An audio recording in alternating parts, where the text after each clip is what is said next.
Hi guys, my name is Karthik and I'm from EasyAutomation.com and welcome to another video for getting started with bash scripting video series. And in this video, we are going to work with the bash scripting like a sh file, not really typing everything on the terminal that we have been doing all these days.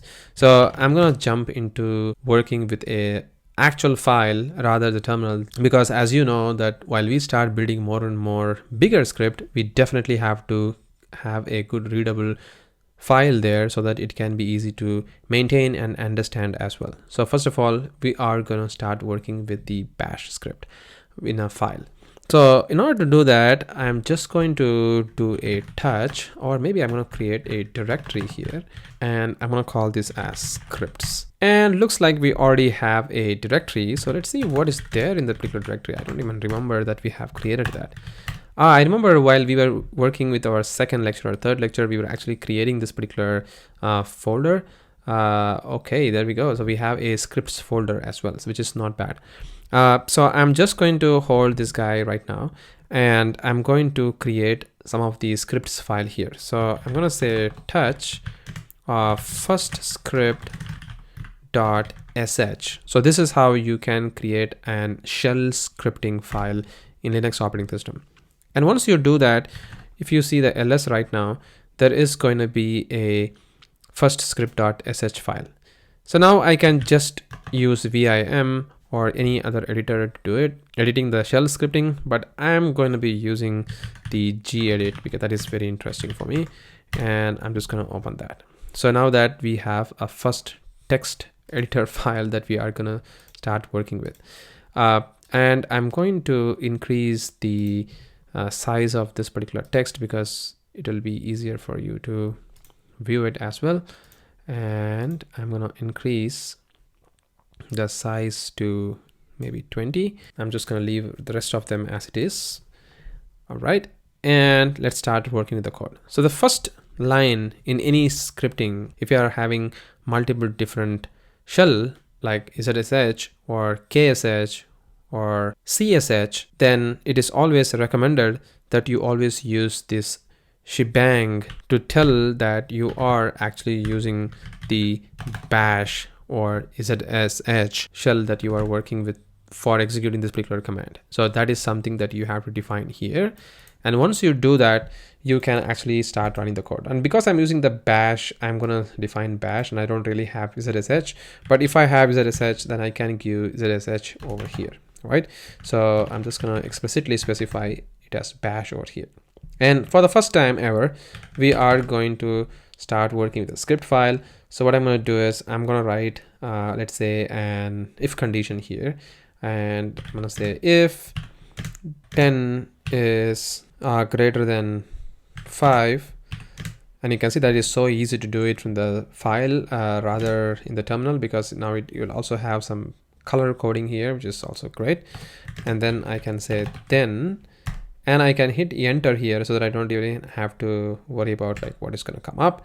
And within that, then I'm gonna say echo yes 10 is greater than 5. And I can also have an exit code. You remember the exit code that we tried doing with a dollar of the parentheses there, which I don't really have to do it. I can just give like exit of, let's say 0, because I'm doing this because I'm actually in an shell scripting file. It is much flexible than compared to the terminal itself. And then I can use an else over here, and over here I'm gonna say echo no, I don't think so, which is never going to execute, right? So I'm going to say exit of 10 probably, because yeah, that's wrong. And then I'm going to say free. I'm going to save this file. And how do I execute this shell file itself? Because now that I have written it, I have to somehow execute this particular file.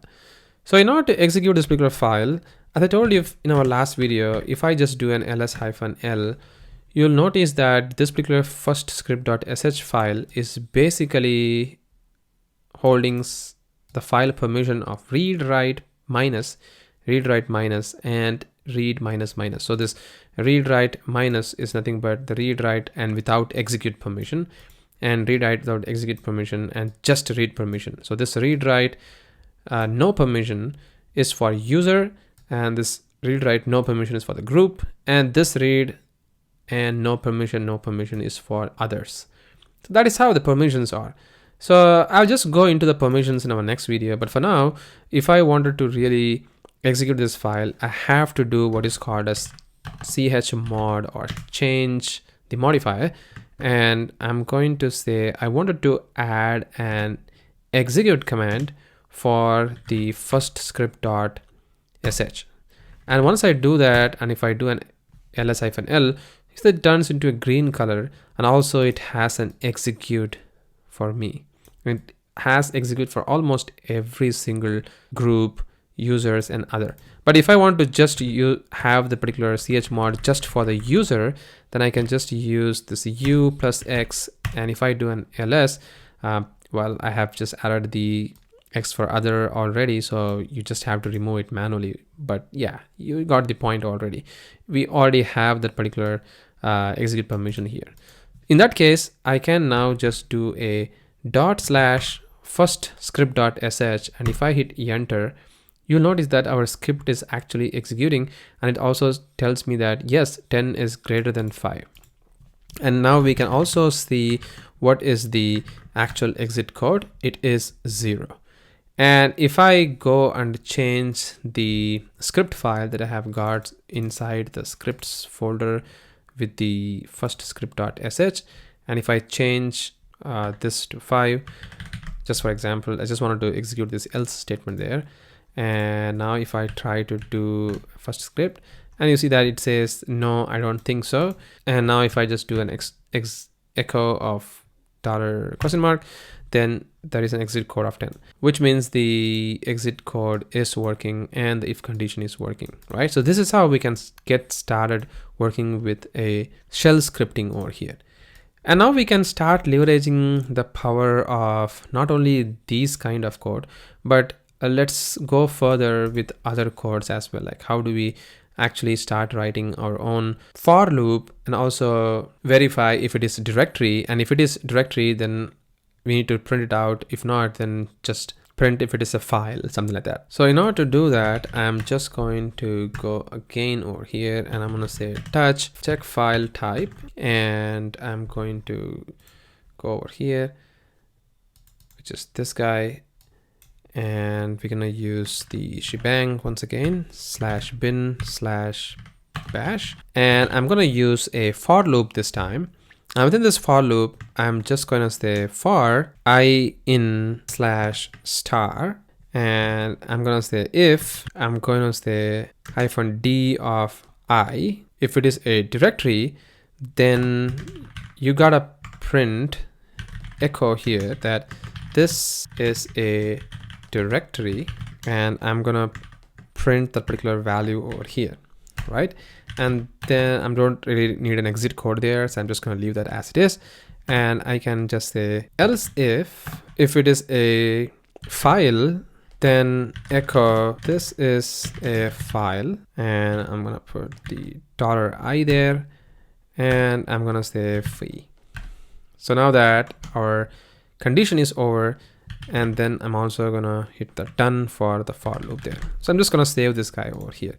And you know what is the next operation that we need to do? We actually need to do the chmod, but this time I'm just going to do it for the user, not for everybody, and check file type.sh. And now if I just try to do an ls-la, you will notice that the check file type is executable, but just for the user, not for the rest of them, like the group as well as the others. So now let's see if I could able to execute this check file type.sh file over here. Well, I don't really have anything over here, so let me just get out of it. So cd ... and I'm gonna say /scripts of check file type.sh, and you'll notice that currently none of them are really executing. So what is really happening there? Is it even working for us? So if I just go back over here, you will notice that there is a slash of asterisk. So before you even execute this particular code, let's say if I could even able to work with the particular file type or not. So I'm just gonna go back to our for loop code that I that we typed in our last lecture, and then if we just try doing it, you will notice that it is going to be coming up over here for us, right? But why is it not really printing any of the value that we are trying to print over here? Well, if you notice that if I try to print any of the value which is not under my permission, I couldn't probably print that particular value. Rather, I can actually say home slash parallels, and then if I hit enter, you will notice that all the values are going to print it out. Or the better way of doing it is if I just try to do a tilde symbol there, and that is what is going to be printed out for me over here, right? So now I can just do the exact same thing. I'm going to copy this and I'm just going to put a tilde symbol for the home. I'm going to save it. And now let's try to execute the check file type. But still, you may notice that there is nothing been echoed out here. So what is really going on and how to debug this kind of code? Well, before I go any further to tell you the answer of how this actually works, I would like you to think about like what has gone wrong within our code. Well, if you notice that it is quite evident to see that at the moment that we have a $I to define what is actually the directory value, and similarly for the file as well. But if you notice here that we have not really used a $sign there. So if we need to expand that particular value which is coming up from here, we actually need to give the $sign there. And if I try to save this file this time, and hopefully this code will work. So I'm just going to do the exact same thing. So I'm going to run the script of checkfiletype.sh, and you notice that this time it is going to print that this is a directory and this is a file. So it is actually printing some of the files, and it is also printing some of the directory. You know what? We can also sort the file type, just been coming up using the sort, something like this. So it's gonna sort all the directories for us and then all the files for us, instead of having file, directory, file, something like that. I mean, we can just sort all of them together, something like this. So yeah, so this is how we can actually see that we are getting a directory as well as files printed out for us. But while we saw the particular error that we couldn't able to actually sort out what the problem was in our script file like this, how do we resolve this particular problem while we try to work with a larger script file? So we have to somehow debug this and how to fix those kind of problems, right?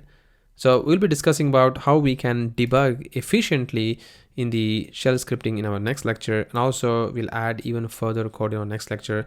But for now, you have already got some of the idea of how we can work with the shell scripting and how powerful the shell scripting is to perform the operation that we were trying to do so hard in the terminal all these days.